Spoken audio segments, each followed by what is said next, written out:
Danny, I just figured out that if I switch to Metro PCS, I get 2 Samsung Galaxy phones free. Cool, Dad. And I could be a super dad with 2 free Samsung Galaxy phones and call myself Double Galaxy Man. Or you could give the second phone to your sidekick. Yeah, I guess I could do that. That's right. 2 free Samsung Galaxy On 5 smartphones are all yours when you switch to Metro PCS. Metro PCS. Wireless figured out. Coverage not available in some areas. Sales tax not included in phone price. Excludes numbers on the T-Mobile network. See store for details and terms and conditions.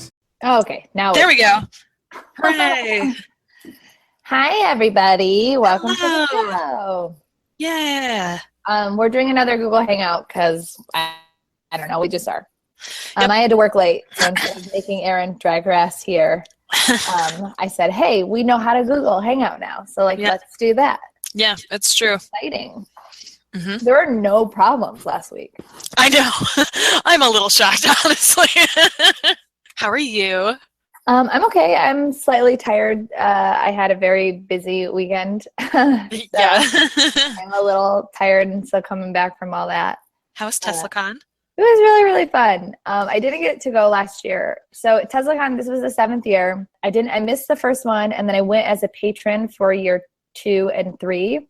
And then I was a performer there year 4 and 5. I missed year 6 due to some financial things. I'm sure if you were listening to the podcast back then, you know why.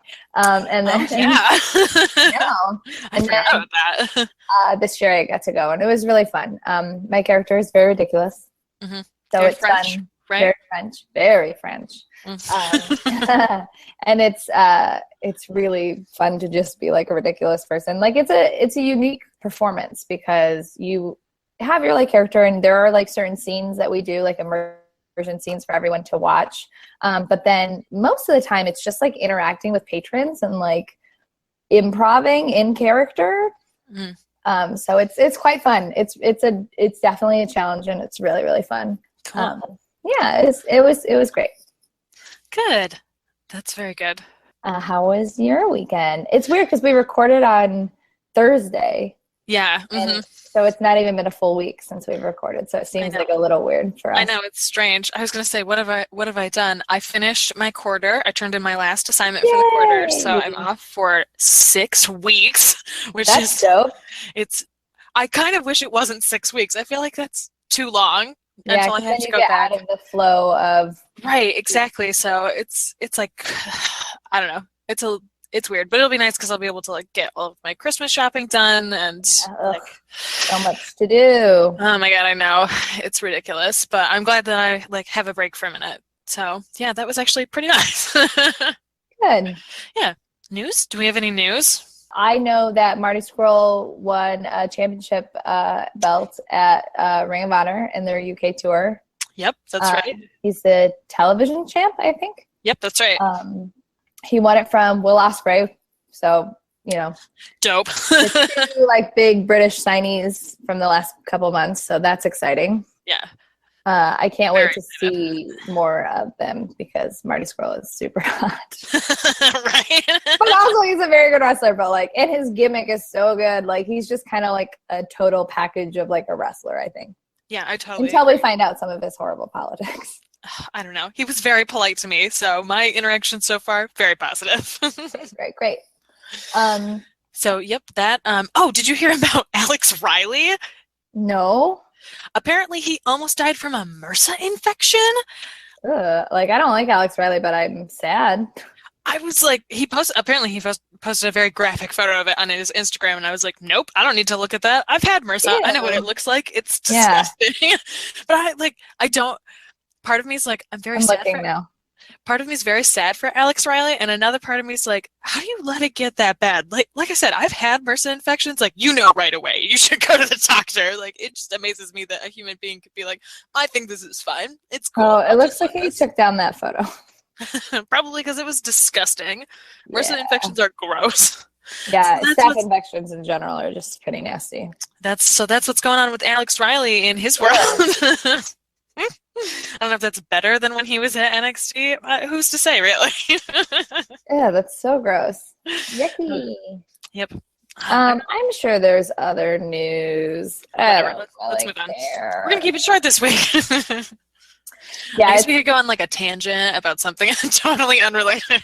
just to piss people off. Yeah. No, oh my God, my cat almost just knocked over my water. What a dick. I'm sorry I'm not paying attention to you. There is another adult in this house that you could go play with. Jerk. Yeah. What a jerk. I'm sitting right here. What wrestling whatever are you wearing? I'm wearing my Seth Rollins architect shirt. I don't know if you can see it. I can. Yeah. You did not want to do that. Why did you do that? That's just for me. We're not posting this as a video. Yeah, I know. I was showing you. Oh. It sounds exactly the same as when we are in the same room as each other, and the people listening are like, "Well, I can't actually see you looking at this." Well, I'm What wearing are you wearing? I'm wearing my Nikki Bella Fearless hat because that came in the mail. I'm wearing it backwards, just like Nikki, because I'm so cool. Mm-hmm. You look very relaxed right now. I'm in pajamas and a snapback, so that's pretty nice. Oh, here's news. It was Brie and Nikki's birthday yesterday. Oh, that's right. Yay. How old are they now? I don't know. I just know that it was their birthday. I don't know how old they are. I don't know how old they are. We don't go that far into it. Yeah. I like Brie, but I don't need to know how old she is. That's fair. That's fair. Did you get the black brim or the white brim? I Black can't see brim. because it's backward.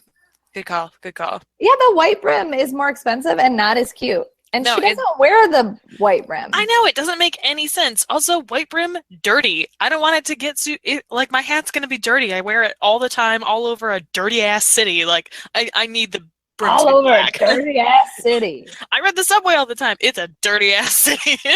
That's funny. What'd you watch this week, girl? I watched the extravaganza that was the WWE weekend. I watched TakeOver, I watched Survivor Series, I watched Raw, and then I watched the first half of SmackDown before we started recording. So I watched all of this. And Survivor Series and Raw and TNA and Totes Deevs. Oh, I also watched Totes Deevs. Yeah, Totes Deevs. Let's start with Totes Deevs. All right, Totes Deevs. Let's do Oh, it. Man, this season's going to be so good. Oh my god, I'm so excited.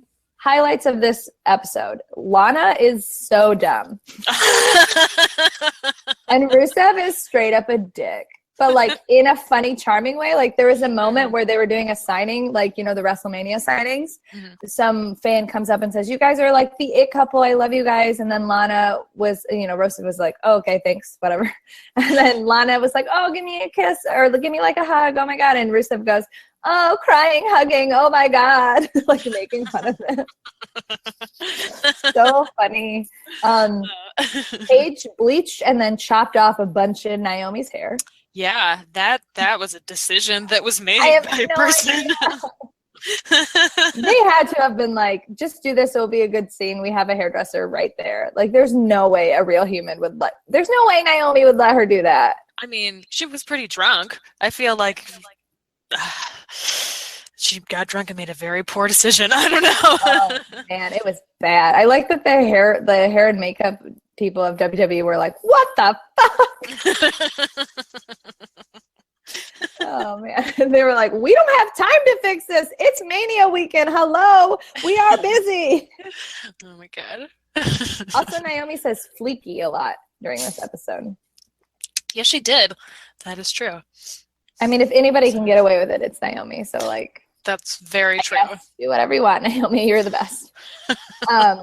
There's major beef between Maurice and Brie. Yeah, I did not know about any of this. I didn't know that they used to live together, apparently.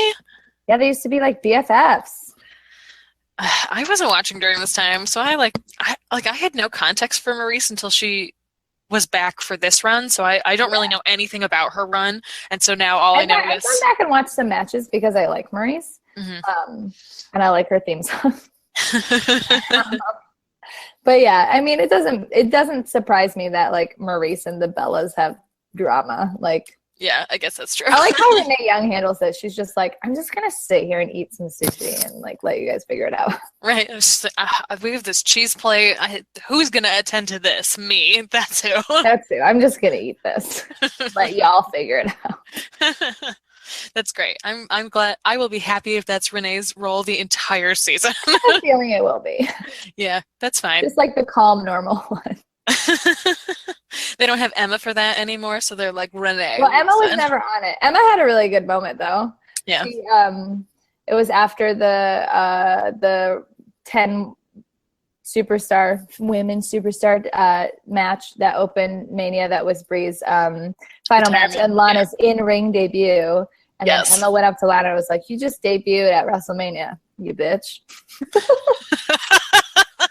It was so funny. Oh man, I miss like little tiny gloves Emma already. I love her. She's I so was hoping we were gonna get Emelina last night because I like cannot handle it anymore. I just need to know what it is. I hope it's a giant troll and it's literally just Emma coming out at me like, what? I'm hot. I have zero hope that that's the case. I know that that's not the case, but I wish it was. I just don't get it. Woof. And basically the best part about this episode was when they showed the clips for all of the stuff that's coming this season. Yeah. It looks nuts. Paige has a full mental breakdown. Oh my God. Oh man. Also, there's a part where Maurice and Miz are in a pool and Miz just goes, "But you're lying to me," in a pool. I'm really looking forward to that episode. Oh my God. I like that this show has been around long enough and enough people are on it and have like intermarried with other wrestlers that they're like, okay, we're just going to plot it out and grab as many people as we can in like one swoop. We'll just sign all their spouses and then we'll get all this great other stuff of them together. I mean, yeah, we have by proxy, we have Miz, Rusev, at least one of the Usos, and like, cause they're twins, the other Uso is around. Yeah. Dean, we get Alberto this season. We get even Marie's weird husband, John Cena, Daniel Bryan. Like, it's a lot. Yeah, it's a good cast. TJ, they knew what they were doing. Even though TJ's not in this season, I heard. I think he was like, "Ugh, I'm done with this. Just film my cats. I'm done with this." Yeah, well, which is a shame because then we won't get like scenes like Natty trying to be a dominatrix with TJ. So that's a shame. I mean, he did almost die, so I feel like let him be in peace. Don't make him do Total Divas. That's fine. Take a year off. Take a couple of years off. You know what? Just take forever. Right? You don't have to do this ever again. I was sad that Total Bellas ended, but like Total Bellas was like fun, but it like wasn't as drama filled as I had hoped. And Total Divas looks like a fucking shit show, and I'm so excited. Oh my God, it's such a shit show. I'm so excited about it. I mean, if it was just a show about Paige and Alberto Del Rio, which is going to come immediately after Total Divas ends, like they're already filming shit for that. Like that. Are they really? I didn't know about that. They're doing like a web series about how they fell in love and like filming all of that and releasing it. That was just a joke. No, I don't think so. That's tragic. She's a travesty right now. Oh, poor Paige. There's a scene where like in the like to come this season where Renee's like, "Paige, people are worried about you." Oh my God. Oh man. Poor sweet Renee, the voice of reason. Poor sweet, sweet Renee. So you didn't watch TNA? No, I did not have time this week. It was great. Highlights. Highlights. Got to think. I watched it this morning. I don't know why. I can't remember anything that happened. I can remember things that happen. I just can't remember the order in which they happen. Basically, Eddie Edwards comes out in the ring. First thing is like, "Hey, DCC, y'all want to fight me? You all want to like take me up? Come on, I'm not leaving this ring until you guys come out." And then they come out and start beating him up because they're like, "Hey, there's 3 of us and there's like 1 of you." You're super dumb. Also, Eddie Kingston is just going by Kingston. Ooh. Okay. Yeah, who cares? We literally all know who he is. I don't know why we're pretending. We all know who he is. Whatever. And then Jeff Hardy comes out and helps Eddie Edwards. So then they set up that at the main event, a 3-on-2 match with the DCC versus Jeff Hardy and Eddie Edwards. Okay. There was some more excellent Matt Hardy amnesia vignettes. There was one where he's just sitting in it like sweater vest at a computer, deleting emails and going delete, delete, delete, delete, or, like deleting emails. And then Rebby Hardy's like, "Hey, I got some videos I think will help with your amnesia." and showed him all like the final deletion, and he was like horrified and aghast and like, oh, this is so violent. How did my head come out of there? Like, oh. He's like, I almost burnt my brother alive. Why am I ruining his garden? So like terrified. And then she's like, he's like, I don't want to see any more of that. That's not who I am. And she's like exasperated and goes away. And then he goes back to the emails and those, the Young Bucks, so like subscribe to the Young Bucks. And then he said something crazy that was hilarious. I can't remember, but he shouted out the Young Bucks again, and then he like unsubscribed. Oh. I love that he just calls out the Young Bucks all the time. He just calls out whoever the fuck he wants. He doesn't give a shit about anything anymore. Man already can. Everything he touches right now is gold. He can do whatever he wants. And like it's gold for a reason. Like he's still doing like a really good job. Yeah. So good. There was a number one contenders match with Bobby Lashley, EC3, The Miracle, and Trevor Lee. It was really good. Basically, Trevor Lee and The Miracle teamed up against the other two until like it fell apart because one of them was trying to get the pin, right? Trevor looked really good. So he's booked on TNA as just the X Division guy. And like me and you who have seen him wrestle, like know he is like a phenomenal great wrestler. And can wrestle basically any body type. But because he's booked in a certain way, I was afraid that he wasn't going to look strong. And he looked fucking really good. There was a moment where Bobby Lashley goes for the spear, and Trevor Lee does that thing where he like he flips up and reverses it, and then does it into like a power slam. I think he calls it like change course or cruise. I don't know. The name of it is dumb. It's like a driving thing, but it's basically he catches them, flips them around, and like reverses the move. And he did that to Bobby Lashley's spear, which was great. But ultimately, EC3 won, because he's getting a little push right now, which is great because I love EC3 as champ, and I love him chasing the belt, and I love him in the title picture. He was great. He like won, and then the referee went to grab his arm and like lift it, and he just like took it away and left. He was like, yeah, I won. Now I'm focused, and like just left the ring. Didn't even celebrate. He was like, fuck you guys. I got a match to prepare for. Dope. Then Eli Drake was like, oh, I'm going to do my little talk show. And he invited EC3 on. He was like, oh, I know you just wrestled, but I want to talk to you. And then they got back and forth. And if you remember a couple weeks ago, EC3 was like, hey, Eli Drake, put your Bound for Glory up on the line and your number one contendership up on the line in a match against me. And Eli Drake was like, that's literally so stupid. Why would I ever do that?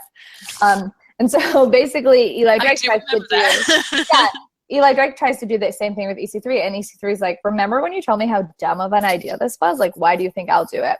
And then they go back and forth, and then, EC3 is like, no, I want you in the title picture. I want, I'm better when I'm being chased.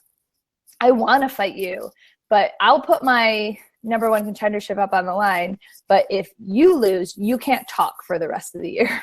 He was like, you can't say dummy, you can't use your button, you got to give up your gift of gab, can't talk on your talk show. If you lose, you can't talk for the rest of the year, which I think is hilarious. Oh my god. And they had a really great back and forth.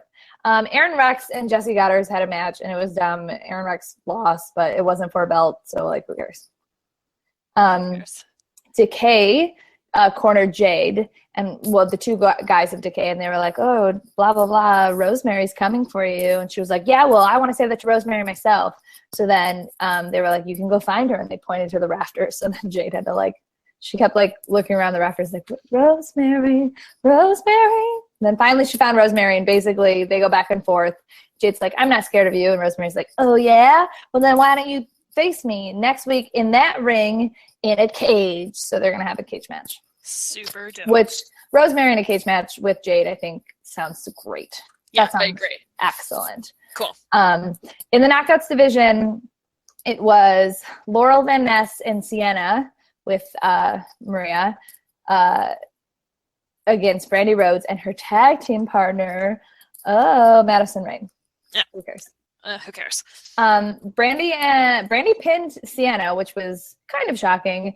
Brandy is still not a great, but they're trying to book her strong. She's not a great wrestler, but she's already better than Eva Marie. So and she's got a good character, and people are over for her, and she's really good on the mic. So and she's pretty. So who cares? She's kind of got the total package, and she's rapidly getting better at wrestling. That's good. So for somebody who's been only training for like a year, I think it's pretty impressive, honestly. All right, dope. Anyone we didn't talk about? I don't know. Oh, there's some shit with the tribunal and Shira and El Snow and like. Do not care. Cares about that shit. Do not care at all. No one. Oh, what a big important thing. Gail is injured, so Gail has to vacate the title. Oh, okay. I actually knew that Gail was injured. Yeah. IRL. I just didn't know when it fell, like in the schedule of things that were released. Yeah, so she vacated the title, and they're having a championship match either next week or the week after. Okay. But yeah, so she did vacate the title. That's a big thing that happened. But yeah, overall, same old tune that I'm going to sing. TNA is great. I have a good time watching it. There was two matches that I didn't care about, but in any given night, there's 2 matches on WWE that I don't care about. So ain't that the truth? And they weren't bad matches. They were just like, I don't care. Yeah, fair. What did you think about TakeOver? I fucking loved TakeOver.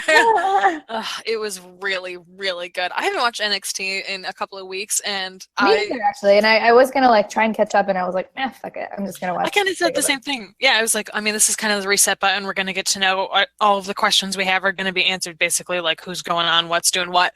But then the day before, Michael was also behind, and so he binge watched 5 episodes in a row, and so I like sort of accidentally got caught up. So I didn't watch the second to last episode before, but I watched the one before it, and then we like immediately watched TakeOver after that. So I was a little more prepared than I thought I was going to be. I was still very surprised that Paul Ellering was in a shark cage. Still a little confused about confusing. I was like, I missed 2 episodes, and you're in a cage. I know, right? I was like, this was clearly very important, and I missed it somewhere. Yeah, not shocked that the Authors of Pain won, though. No, I'm not either. I kind of wish that had been TM61, but I mean, they're also building this like underdog story that I wasn't expecting at first, but I'm kind of enjoying, even though I feel like they still are sort of characterless. They're sort of characterless in the same way that Dash and Dawson were when they first were in the title picture, where it was like, okay, which one's Dash, which one's Dawson, you're just bland and boring, and TM61 kind of feels that way, and I feel like part of the problem is they have a really dumb tag team name that's hard to remember, and people are like, what the fuck does this mean? I don't understand, and so I feel like that takes away from them, and Authors of Pain have that, like, we have a legend with us, also we're enormous, and so we'll just, like, dominate everyone. Like it all made sense. When they do wrestle, when they actually get to wrestle, and it's not squash matches, like, it's pretty entertaining. Like, they're not the best wrestlers in the world, but watching them go against TM61, it was great. The 4 of them put on a really entertaining match. Yeah, I totally agree. And I thought that, like, the heel work from Paul Ellering, even up in the shark cage when he dropped the chain down, was really good, too. Like, I really enjoyed that. I haven't watched, like, any of the Dusty Cup this year because I hadn't been keeping up on NXT. And so it was, like, it was nice to even see that. Like last year, the winners were Finn and Samoa Joe, and like they're not a tag team, and it felt weird that they won. So I liked that it was 2 tag teams, and it like built up the tag division in a way that they didn't really last year. And to see that, just like the end product of it, it was like really satisfying to see that that's the direction that they took it this year, and made me like I'm glad I went back and watched it so that I could get to that point. Yeah, I agree. Cool. What about King of Canada? I was King of Canada. Shocked. I really thought Ty Dillinger was gonna win. Why doesn't Ty ever get to win? I'm glad that for the following 3 days they all chanted 10. I love that. I thought that was it was a good match, and Ty looked good. Yeah, they both looked great. Oh my god, that choir. I wondered how they were going to top the Monolith, and I was like, this is it. They did it. They got the Toronto Show Choir. I don't actually know if that's who it was, but I'm going to make a solid guess that that's who that was. Because they were all very serious and very into it, and all of them had perfect makeup. And I was like, okay, Show Choir, I see. I loved it. I thought it was great. I really enjoyed that. But the match was great. I thought they both looked really, really good. Like, Bobby Roode. It sets up that it's like, it feels like a feud that's going to continue, which I think is good for both of them. Yeah, I totally agree. I think that they bring out the strong side of both of each other, and that's great. Good. Keep them doing that. Fantastic. Absolutely. The other tag match. So it was the Revival versus DIY 2 out of 3 falls. Oh my God. What a fucking barn burner. That was I think that may have been my favorite match of the night. It was my favorite match of the night. It was so good. It was so good. their first match, the last one that they had at the other takeover, was great. It was a great match, and then this was just so much better, and like it was just so good. I'm glad that they elevated it by making a 2 out of 3 match, or a 2 out of 3 fall. Like, I thought that was a great idea. Like, you knew that it was going to be one and then the other, and then someone was going to get it, and so like that's a. But that second fall was so dramatic. Like it. I know, it just like came out of nowhere. Taste it. I just thought it was so good. I thought the way that I did the whole match top to bottom, and the characters and how they, like, in the second fall they used their finishes on each other. Like, it was just great storytelling, good heel work, good face work. I love DIY's new gear. I want that on a shirt. I want the half Johnny Wrestling face and the half Psycho Killer face on a shirt. Why can't I have that? I know. I really like it. I really like it a lot. Also, we both called that Revival was going to win because we thought that the DIY was going to move up to 205 Live. But, like, honestly, I'm happy that they didn't. Like, 205 Live and the Cruiserweights are basically garbage right now on Raw. Like, they're being treated like the divas with their own little special show. And a lot of them are still doing good work. I'm not trying to belittle the work that they're doing, but it's just not being treated with any kind of respect. Yeah.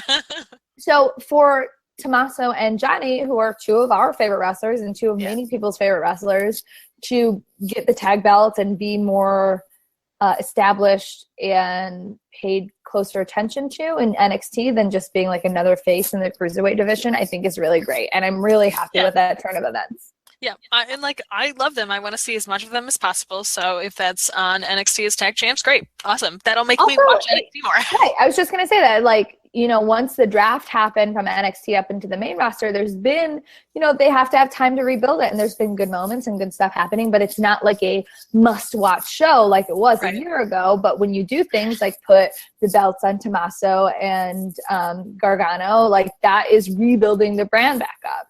Yeah, I agree. So I think that was really, like, excellent choice, and I'm happy with it. Yeah, I can totally agree.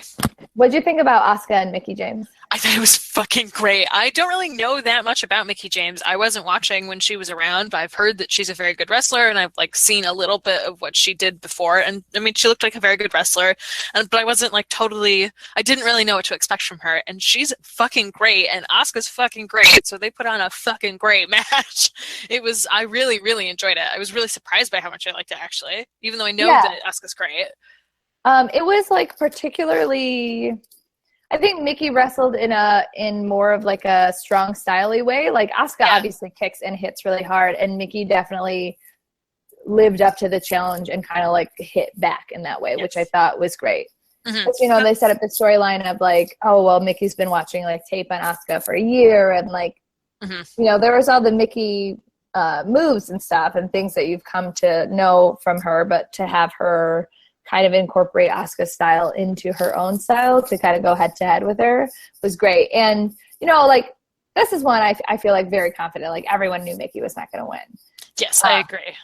But to see Asuka, to see Asuka weakened a little bit, and because, like, before that, even with Bayley and Nia, like, she was dominant, like, super dominant. So to see Asuka on the run a little bit, and to plant that in people's minds so that when, she does face Ember Moon or she does face whoever and she eventually loses the title, it's not so much like, oh my God, she just beat everybody's ass for 2 years and then she lost. It's so unbelievable. Right, yeah. So won, but it was more of a fight than just like a, hey, this is my belt, bye. Right, yeah, I totally agree. My fight with Bayley was like that too, but, like, she's just been on such a brutality, like, reign for a while with, like, I mean, Liv Morgan's match with her, for instance, like, she just, like, kicked the shit out of her and was like, next. Yeah, exactly. And also I think that it sort of, like, elevated Asuka's character in a way too, because Asuka said, like, no one is ready for me, and so they bring in Mickie James, and it also kind of shows, like, yeah, it's true, like, no one on this roster could have given her this fight, and so I think storyline encourages the other women to, like, step up in a way, and I feel like Ember Moon is going to fill that spot and be like, oh, you want us to step up? Here I am. I fucking did this, and I am ready to face you now. Like, I feel like that's what they're building towards, and I like that. I like that a lot. I hope that Mickie James sticks around for a minute and they do a feud. Like, I would really like that. I feel like Mickie James is great, and I would like to see some more of her, so I hope that she stays. She's a pretty young kid, so I would shocked if she stayed around. But, you know, I wouldn't. Mickie James' apology or open letter to Joey Styles aside, like, she is a good wrestler, and like I think she definitely brings something to the table right now. Yeah, I agree. And then the main event with Joe and Nakamura. I cannot believe Joe got the title back. I was genuinely shocked. I was pretty shocked by it, but I mean, you know what? It's a pretty good move. Everyone was shocked by it, and like those shocking moments are hard to come by in wrestling. It can prolong this feud, which, like, I mean, who else would go up against Joe or Nakamura for the belt right now? Right, exactly. That's the thing, So, is I thought that one of them was like, I thought for sure Joe was gonna move up, and like, I don't know. Yeah, and I thought that too. But if he moves up, he kind of has nothing to do, and then who faces Nakamura? And like, it kind of makes sense to elongate this feud. Yeah, I guess. I mean, I don't know. I guess while Austin Aries and Hideo Itami are both injured again, their like male division is. And Bobby Roode like focused with or having the storyline with Ty. I guess Bobby could try.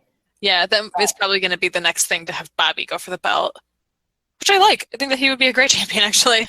But he is a great champion. Well,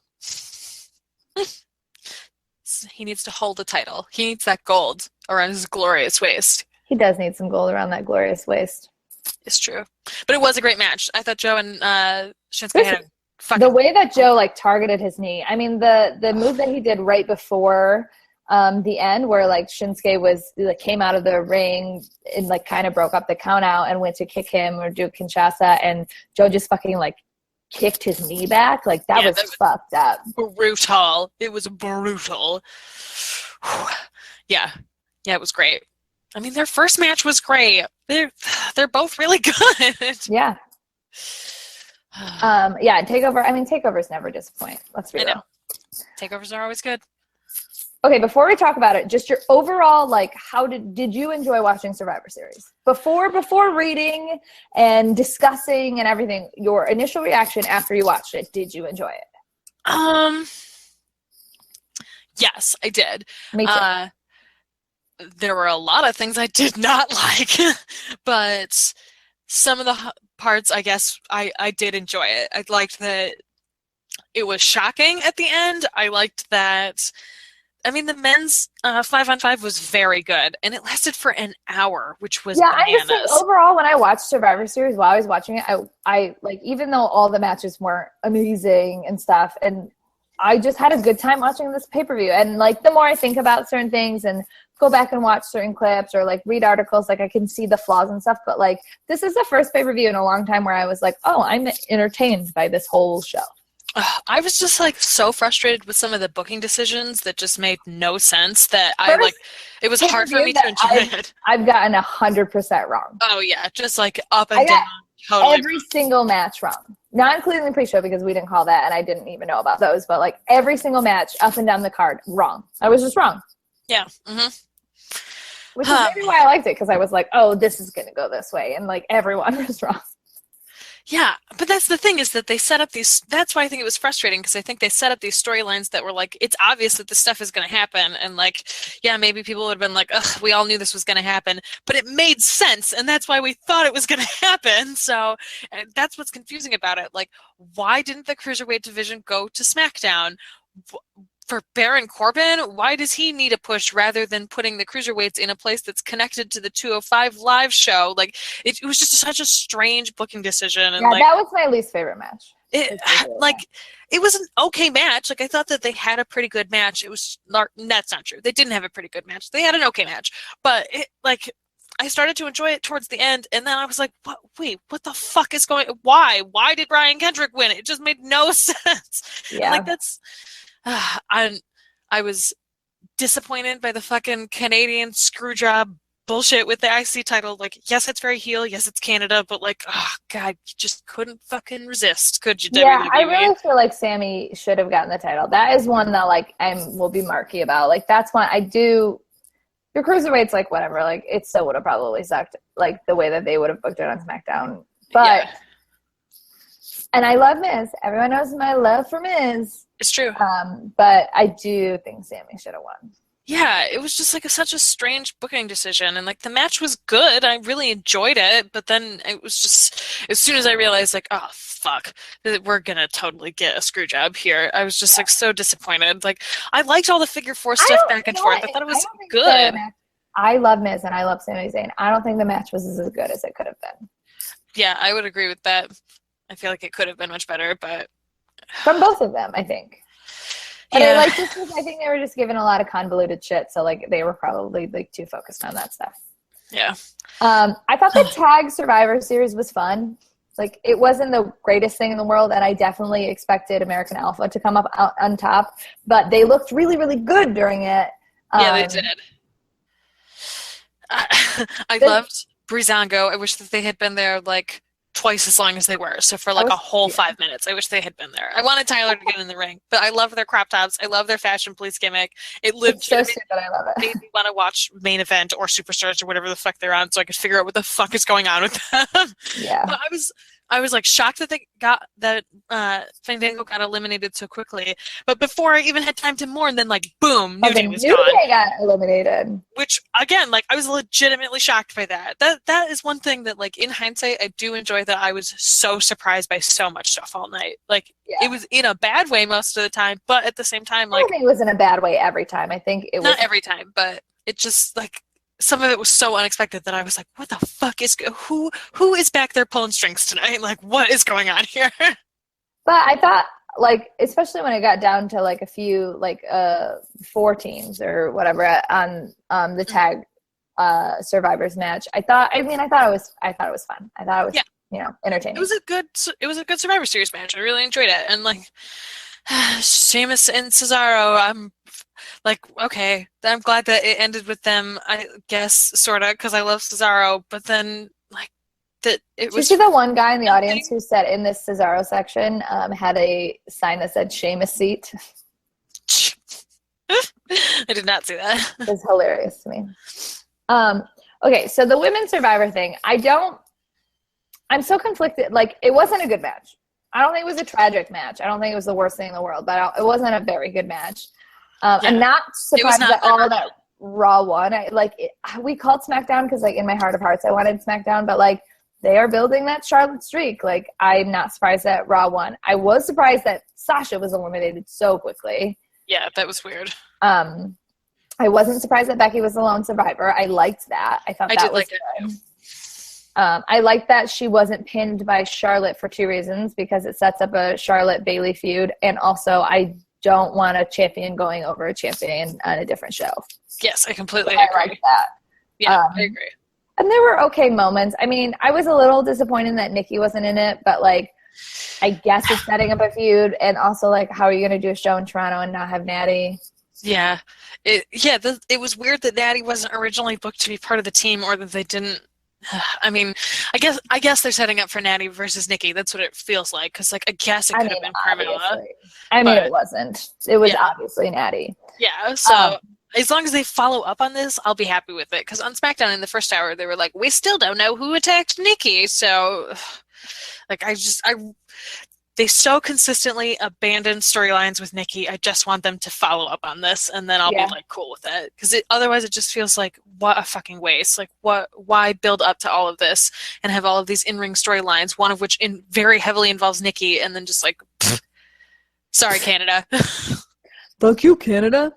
The men's Survivors match was incredible. It was so good. It was really good. It was very long, but I didn't even realize it. Fucking Bray won something on a big pay-per-view. Both of the Wyatt family members in that match survived to the end. This only survivors were the Wyatt family. Like, one of those people is Randy Orton, but he is part of the Wyatt family now. Yeah. So dope. I mean, it was kind of incredible, and I'm so happy about it. I know. I'm really, really glad. And like the way that they got rid of Kevin Owens and Jericho was great and smart and filled in their storyline, and then you didn't have to see the Universal Champion get pinned. Yep, exactly. That was a very smart decision. The way that AJ Styles was taken out, also, like, your champion still looks really, really strong because it took 3 men to eliminate him, and one of those men was on his team. Right, So exactly. it builds up that feud. I mean, it was messy because all Survivor Series, you have 10 people in a match, it's going to be messy, but it wasn't messy in a negative way. And like, there's a lot of follow through. Shane almost died. Shane almost died. He's pretty old. I don't know how anybody thought a spear, coast to coast into a spear was going to end okay.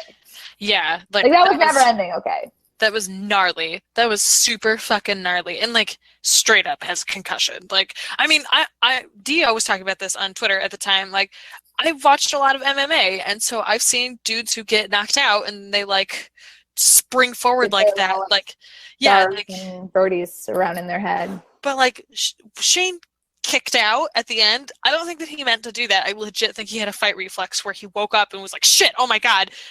Because you have no idea where you are. Your immediate reaction is to like fight who's in front of you because you're fucking concussed, and like nothing. Totally blanket his eyes, like 100% totally concussed. Like that is not good. Like how this man has already fucked his body up for so long, and he's fucking 50. Like don't. He did a good job though in the match. Like he's not a good wrestler. Like his dumb little punches and stuff. But the jump onto Braun Strowman, how they got rid of Braun Strowman and James Ellsworth holding him, and then James Ellsworth being murdered in front of us. Oh my God. Like that made sense how they got rid of him. I'm glad that Shane is like alive. I guess he's alive, right? Nobody said that he's not alive, right? Yes, he was on SmackDown. He being the frustrated commissioner tonight, so he seems fine. Okay, good. Yes. How about the Seth Rollins frog splash or whatever he was doing into an RKO? That was great. Dope. Seth and Randy do great moves into RKOs. They work so good together. We saw them at Extreme Rules when we went in that steel cage. Like that was super. That's right. Because the RKO was banned, and Seth Rollins hit Randy Orton with the SKO because it was not banned. Apparently, it was very strange and bizarre. But they always put good matches on together, and they used to do that shit all the time. Like a year and a half, 2 years ago. I would love to see them fight again. That would be awesome. But now they're on different shows, so we'll never see it.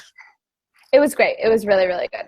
Yes. And that was followed by a 1 minute and 26-second match. Incredible. I was so happy. Incredible. I don't care. I know that we can mark and be like, well, it doesn't make sense because Brock Lesnar took a pin or pinned The Undertaker and blah, blah, blah. Who cares? Brock Lesnar is the fucking worst, and I was so happy to see him get fucking jobbed. Yeah, I was so happy to watch him get fucking squat. Yep. That's how he was good, having those matches. So if you're going to bring him back, just let him do what he does best, okay? I get all the complaints about it, but watching it, that was fucking dope. It was shocking. It was fun. It was old school, and I hate Brock Lesnar, so it was fun. Yeah, I agree. In hindsight, I find it really frustrating that they spent all this time building up Brock as this unstoppable monster who beat the streak and the 1-21-1 and blah blah blah. But they painted themselves into a corner because they beat him, or they built him like that, right? And then they built him so much that literally no one, not even their Superman, can beat him. So what the fuck are they gonna do with him? And he's a dick and doesn't show up, or shows up once every 4 months, whatever. It's the only way that I feel like they could have gotten out of it. This is the one man that he can't beat. Yeah. It's the only way that they could have broken this and opened him up to having other matches, I think. Yeah. I mean, I do agree with that. I just find it really I think honestly it's just an overall frustration with WWE and the way that they do not think about booking long term. And but at the same time, the argument can be said that they did book Brock to lose to Taker because they wanted to push Roman, and it didn't work. So it didn't work, so they had to change it because not everything's gonna work. So, and then they got stuck because they built him up too big, and they were like, fuck, we just got to do something. Honestly, we just have to make a choice and do it, and they did it. I get the frustration, but at the same time, I appreciate that they were like, I don't know, let's just kind of hit a reset button on this. And they did it in a smart way, I think. That's true. I did actually really enjoy it. It's funny, in the morning, Michael checked the the betting odds, and he was like, I don't know, they changed overnight that all of a sudden now everyone's betting on Goldberg to win.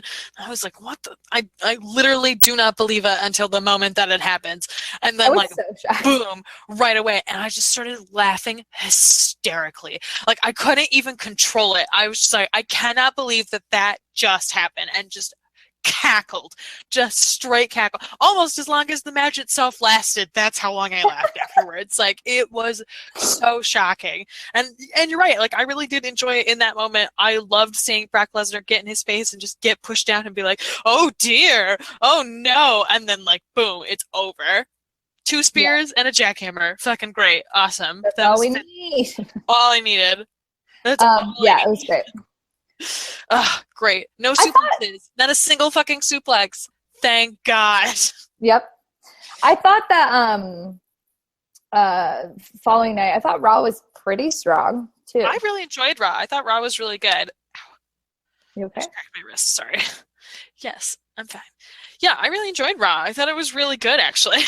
I thought that it was like... Oh, wait. Before we start this, did you see the video of Rusev laughing about Brock Lesnar's loss? No. You should watch it. It's like a backstage video where like they're like, oh, Brock Lesnar lost in like a 1 minute, 30 seconds or whatever. And Rusev just like does what you did and just starts hysterically laughing. Love it. Perfect.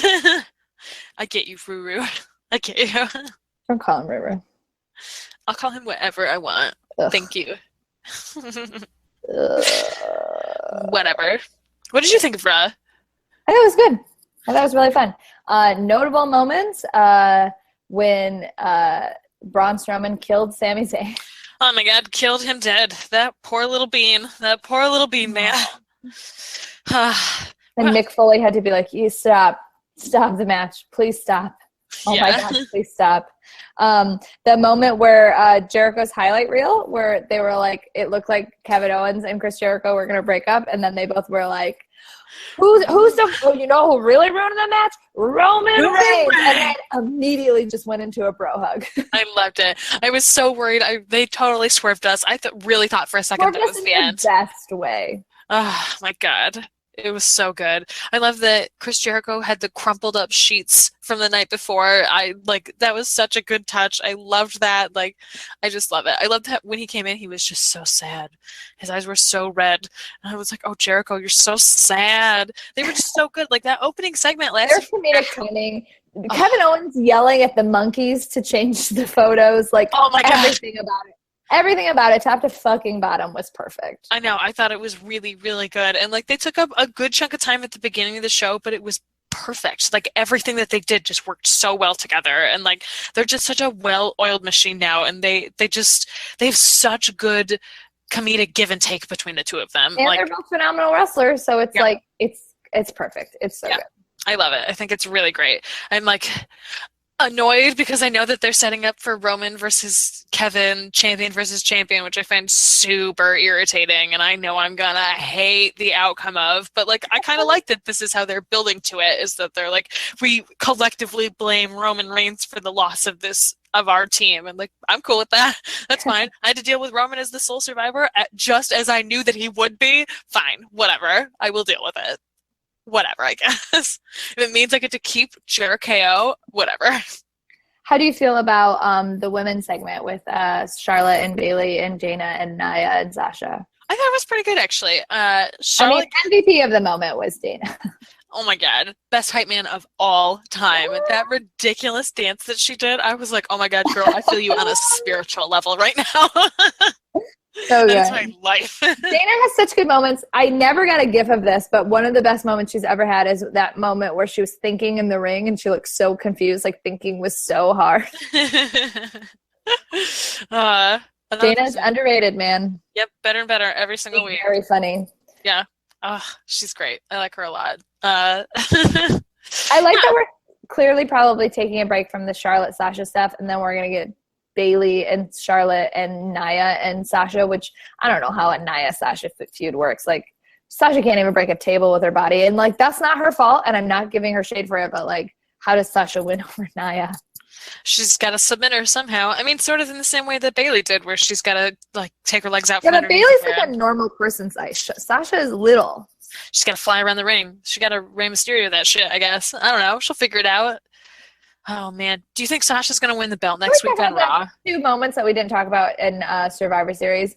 One, Cesaro got stuck in his coat. Oh, my God. It was so hilarious. And not enough people are talking about it, to be honest. Oh, my God. But it was and two, something.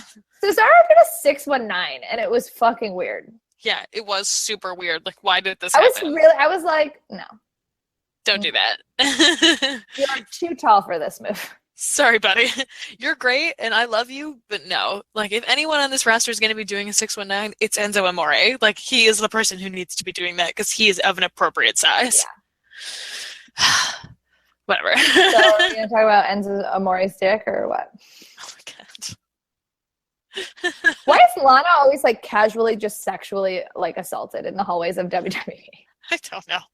She just stands there silent too. The Rock's like, oh yeah, I want to show you all my bendy moves. I want to like we totally had sex, Rusev, and then like Lana's just accosted by Enzo's dick. Right. I did like that you could clearly see that he was wearing underwear underneath of the pixelation. It was like bright fucking yellow. And so you don't understand how colors work. I mean, it was funny, I guess, but like it was just like okay. Yeah, that's sort of how I felt about it too. Whatever. I'm glad that Rusev murdered him. So like, what was the point of that? Yeah, I kind of was like, okay, are we leading up to like a feud between these two? I guess I'm like cool with that. And maybe we're gonna do like Big Cass revenges him next week. I don't know. Yeah. I don't know where this is going. Enzo and Lana fight. Oh my God! I wish I would love that. Oh man, we haven't seen Lana fight in ages. Since fucking like WrestleMania, it's ridiculous. Basically. WrestleMania season. New Day faced Cesaro and Sheamus. New Day retained due to shenanigans. I would love heel New Day again. I completely agree. I will not believe it until they start insulting children again, but I'm like ready for it. I'm here and ready for it. Oh, also Goldberg's the first entrance into the Royal Rumble. Whatever. Whatever. I don't even care. I'm so happy what he did that I'm like, sure, go into the Royal Rumble. I don't care. What I hope happens is that, I hope Brock is not an actual entrant. I hope I know, but it would be cool to have him like just come in, take out Goldberg, and be like, I don't fucking care anymore, and leave. I mean, it's possible that he might do that anyway. That he might enter and be like, to murder Goldberg. Yeah, exactly. Maybe that's what we'll get. Who the fuck knows? Who the fuck knows? Oh man, is Royal Rumble one where it's both rosters? Okay. Yeah, the big four. Survivor Series. Survivor Series is so close to Royal Rumble. I feel like. Yeah, I mean, the gap between SummerSlam and Survivor Series is like big. It's the biggest gap because I feel like between even Mania and Royal Rumble is close. Yeah, that's pretty close, and like even WrestleMania and SummerSlam like isn't that far apart. It's just the other sides of the summer from each other. So I don't know.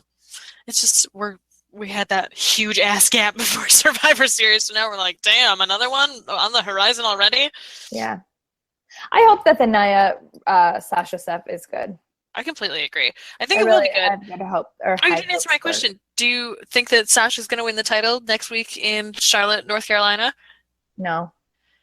I sort of agree, except for the fact that if she wins it and then she loses on a pay-per-view, then Charlotte becomes 3-time. Yes, exactly. And it's not a pay-per-view. And also, Vince loves to humiliate people in front of their friends and family in their hometown. And so I feel like if she's ever going to drop it, it's going to be in her hometown. Yeah. So that would be. I feel like that would bring gravitas to the Nia and Sasha match too. If Sasha is the champion, I like the idea that the women's belt like switches. I like the idea that it does that right now, just because it's still being established and like yeah. I totally agree. I feel like it makes it sound better. Like right now it feels like a hot potato and it's like jumping around a little bit. But at the same time, once you say someone is a 3-time women's champion, it makes that belt sound more prestigious because it sounds like it's been around long enough for someone to have won it 3 times. Right. So, and then like when you tack on Charlotte's other stats to that, I feel like it's like we've been saying all this time, like every time she loses is just another chance for her to become the X number champion. And like, that's what they want. They want her to build her into an empire like her dad was. And like, they're doing it in a good way. I also feel like if they do Charlotte versus Bayley without a title involved in it, like they have a little more freedom to move with Bayley and to establish Bayley as a stronger wrestler. So I don't know. We'll see. God knows everything fucking changes at the last minute. That's true. So Cedric was on my TV, which I'm always happy about. And then Rich Swann is the number 1 contender, and that the Cruiserweight belt is going to be defended at 205 Live this week. Yes, correct. Tonight? No, next week. Next week. Okay. Yes. I was like, I'm confused. Next week, yes. Yeah, I mean, I'm glad. I'm glad that TJ Perkins is the one that took the pin from Rich Swann. I'm glad it wasn't Noam Dar, because I fucking love Noam Dar, so I want him to be... He's so little and pretty. I know, he's so pretty. Like a pretty 21-year-old, and you're just like, oh, so pretty. Adorable. I mean, and a really good wrestler, and like, whatever, but like, I don't know, he's just like a baby. I know, he's like a tiny little baby. An adorable baby. Like a baby. Yep. So I'm glad that they're not just like, whatever, throw him away. Throw the small one underneath. I'm glad that he's like at least not being squashed. Yeah, I totally agree. So that's nice. They'll have time to build with him. I really want to see Cedric Alexander versus Noam Dar. So let's I want to see Cedric Alexander versus everyone. Literally everyone. There was a tweet yesterday by somebody in my feed, and it would take me literally forever to find it. I'm so sorry. But they were like, I'm at Raw, and the kids in front of me like don't like Cedric. And I tweeted at her, I was like, just lean really close inside, like next to them, and say, yeah, but Dad asked though. I saw that. Right into the kids, like the little boys here. They'll change their mind, I'm sure. Mm-hmm. That's right. I'm sure that's how that works. Anything else about the wrestling that happened this week? We didn't talk about Seth versus Kevin as the main event of Raw, which was fucking bananas. I forgot. I had to watch it like 3 times because I was so tired last night from coming home from TeslaCon and stuff that I like fell asleep. But I rewatched it this morning. It was fucking so nuts. It was so good. I'm so brutal. Like, oh my god, it was fucking brutal. It might as well have been a fucking Hell in a Cell match, just like, or a cage match, just without the cage. It was nuts. They were so good. They work so well together. I know, they put on such great matches. Both of them are phenomenal wrestlers. They're good personalities, and they're both like really fearless in the ring. So like watching them fight and like just take bumps and like tell that story physically is like pretty incredible. Yeah, I fucking loved it. I thought that match was better than anything that happened at Survivor Series, honestly. Like, even including the men's Survivor Series match. Like, it was just so good. It felt like a main event pay-per-view match. They just put everything into it. It absolutely felt that way. It did not feel like a Raw, honestly. And, like, they gave them a shitload of time, too, which was really nice. Oh, I also want to say about Survivor Series, I love that they fucking trolled the shit out of us by ending it at 9:25. Like, they were like, we're going to make this a 4-hour pay-per-view all the way. One of the big 4. We're doing it all the way through. It's going to be like the last one that went 20 minutes over, and really you had to watch 5.5 hours of wrestling, and everyone was like, tuck it in. We're ready for that. And then it got to be 9:25. 1 minute and 26 seconds, and they were like, bye, y'all. And it just ended. It was a good troll. Because they had so much time left, and we were like, oh, God, we're going to get like a 40-fucking-minute match from these two. And then it was just done. I loved that. I thought that was perfect. They never do shit like that. So I really, really enjoyed that. It was smart. And it was also like a good way to like totally like everyone was like, yeah, this is going to be long because this goes till 10. And be like, oh, no, psych. You got Goldberg'd. Yep, exactly. So I really enjoyed that. I thought that was great. It made it feel like it felt like a real MMA event because like sometimes those just end. Like it can just be over super fast. So I really like that. Yes. Yes. Remember that time when he got murdered? That match that CM Punk had in the UFC was longer than the match that Brock Lesnar and Goldberg had. So there you go. Good facts to know. Good comparison. But yeah, I thought that Seth and Kevin did a great job. I would love to see them fight again. Like, I don't want to see Kevin fight Roman. I would love to see him fight Seth some more. Like, I'm into that. Yeah, but they're setting up for Seth and Jericho. I know. Didn't we just see Seth and Jericho? Roman some more. I don't know. Those 4 are like intermingled now. We'll see lots of that. They're the Charlotte, Sasha, Bayley, I guess. Of the boys. That's fine, I guess. Yeah, I'm sorry that I'm like upset that we won't get a chance to talk about SmackDown this episode. It's just due to working circumstances. Yeah. for me. I can tell you that so far in the first hour, Dean and Becky are the most adorable people in the entire world, and Yeah. I love them, and you are going to enjoy their bantering. So there's Good. that. You have that to look forward to. I Yeah. am looking forward to that. Yes, it will be good. I You'll was get some like, I was news. all in on Becky. I was like, yeah, Becky, lone survivor. Come on, Becky. Come on, I Becky. know. And then once she like grabbed on for the Bailey to belly, I was like, no. I know. As soon as she grabbed her for the Bailey to belly, I knew it was over, and I was just like, "Oh, I'm so sad in my heart. I wish it was I Becky." just want Becky. I know. Poor Becky. You know, that I think is my biggest complaint about Survivor Series at the time that I was watching it. It felt like they were burying SmackDown because it was just like loss after loss after loss, and it felt like that. I think that part of the booking where like just the order that they did things, it felt like just a bunch of salt in the wounds all night, and it was redeemed by the men's match and by the shocking Goldberg Lesnar match. But I felt like they just set it up in such a way. Intercontinental stuff. Yeah. But yeah, that's such an unsatisfying, like, garbage feeling ending that, like, it felt like SmackDown can only win if they do have, like, a garbage ending. So yeah, I did have a moment that was like, you can book this show however you want. SmackDown's still a better show. Yeah, and I saw a lot of people saying that, like, okay, whatever, we can present Raw as the better show, but we kind of all know that SmackDown is better. Yeah. So, I don't know, whatever. So, that, I think, was what, like, soured me on it at the time. But, like, looking back, I guess I was happy with the product as a whole, even if at the time I was not. That's fair. So we have one question this week. It's from Jeremy O'Connor. Imagine you are a time-constrained wrestling fan who can only watch 5 hours of wrestling a week, not counting pay-per-views. On a normal week, what 5 hours would you watch?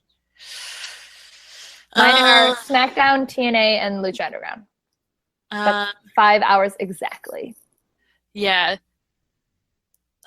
SmackDown, Lucha Underground, and the Hulu version of Raw, I guess. That's fair. Which would suck because actually, you know, I've heard that the Hulu version of Raw has gotten much better in like the last year. So yeah, I would accept that. Hulu version of Raw, Lucha Underground, SmackDown. That's fair. I just am not giving up my TNA. I understand. That's fine. You can just tell me about it every week. Yeah, well, I love it. Okay. And that's right. that's just stuff to watch live. Like I would if it was. It's not going to stuff because like AEW is like our jam. Yeah, exactly. If I had to do a week where all I did was Lucha Underground and an AEW show, I would do that. Yeah, that would be my choice. AEW, if you all are going, I'll be there this Saturday. I'll be there with my my boyfriend who is not as into wrestling as I am, so that'll be interesting to watch. But if you see me, you can come up and say hi. I'll have buttons and things. Yes, I will also be there. You are coming? Yes, I will be there with Side Piece Mike. You can go say hello to us too. Are you general admission? I think so. I'm not sure. I will have to look at the tickets. We should all sit together. Okay, yeah, I'll look at the tickets later. We'll figure it out. Cool. Yeah. So come say hello to us. It's at the Logan Auditorium, right? Yeah. I've never been in there, so I'm super excited for that. Yeah, because I remember I took that acid that time that I was supposed to go to that show there. Yeah, I do remember. Yeah, well, you know, whatever. I did give you guys those tickets.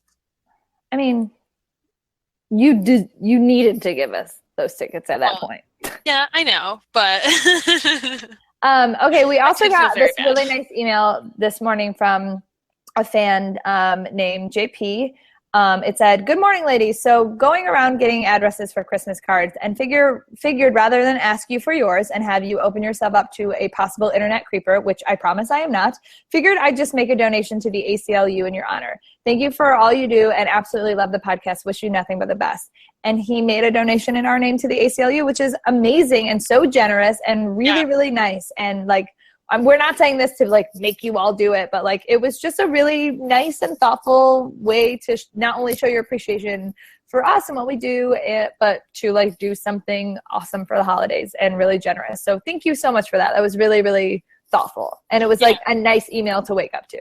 Yeah, it like totally made my day. It was Stella sent to me while I was at work, and I was like, man, I'm like really, really glad that we have like great fans who you guys are awesome. Like we've been very lucky to to really only interact with like legitimately good, yeah. like legit good people. So it's been really nice. Yeah, and we love doing this podcast, but it is a labor of love. We're both very busy, and to watch all the wrestling and then find time to meet, like it sometimes can be a pain, but like it's fun to do once we're doing it, and it also like really means a lot that people really enjoy it and are so vocal about their enjoyment of it. Yeah. And some people, maybe named Gino and Sean, just sat there fucking whining because they're going to be on this podcast within the next few weeks. Look, It's Aaron and I literally sometimes have a hard time being in the same room together, a la doing this right now. Yeah. So maybe Gino and Sean should just stop being big babies. I agree. Specifically like tweeted at me like, hey, you got to listen to Cage Side this week. And at the end, the last thing he says, he goes, you know what, Stella? You're not even stunning anymore. And that is the last thing I fucking say. How such little babies. Dare he? Oh, whatever. We'll just have him on and we'll just roast them. We'll read them to filth. Yes. Fantastic. You hear that, Sean? We're going to read you to filth. But now that we honestly have this Google Hangout thing kind of figured out, maybe, knock on wood, that this one worked. Hopefully we can have, we have a lot of wrestling Twitter friends that we want to have conversations with, and going forward, we will be able to do that. Yeah. So look for more guests. Yeah. Remember when we had a guest like every week when this podcast first started? Yeah, well, it's a lot of work. I know. Like you said, it's very difficult when we did not have the technology to make this happen, to get everybody in the same room together. It was rough going. Rough. Yeah, and Google Hangouts are way better than fucking Skype, because that's what happened with the Gino thing, is that Skype just shit out on me. It was bad. We got to figure it out. I did turn his mic down because, like, who cares, right? Well, he just made a dick to me on his podcast, so I'm gonna be a dick. Whatever. This is a feud now. NYD versus Cage Side Live. Wait, I didn't agree to that. You did agree to it. John and I can just sit in the back and be like, hey, I guess this is happening. We'll be on Twitter. I'm just tweeting. Nice sound effects. Thank you. So you can find us. No, I was just going to do the outro. You can find us on the internet. I'm at Stella_Cheeks. I'm at Urgency. You can email us at notyourdemo@gmail.com. You can follow our Tumblr if you want. notyourdemo.tumblr.com. Every once in a while, we recommit to it. We're busy. We're very busy. So busy. You can find us on cagesideseats.com, I guess. Yeah, they're pretty cool, I guess. Yeah. What else? I feel like there was something else I was going to say. I don't remember. Whatever. We'll figure it out later. Okay. Right. So that's it. That's the end, right? Yeah. Dummies. Yeah. When you don't go to Geico.com, car insurance can seem intense. Like breakup R&B intense. I thought you said you loved the sweater that I got you. If you didn't, you could have told me. Geico makes it easy. Just go to Geico.com anytime to update or check your policy without all the extra drama. I even had a gift receipt. Hey, it's Flo, and this is my impression of a beat poet. Name your price. A tool, an idea, an inspiration to do more than just say what you want to pay. Oh no, but to see the options that could fit your budget. Steve, enough bongos. Find car insurance that fits your budget at Progressive.com. Makes me want to dance. Steve! Progressive Casualty Insurance Company. Price and coverage match limited by state law.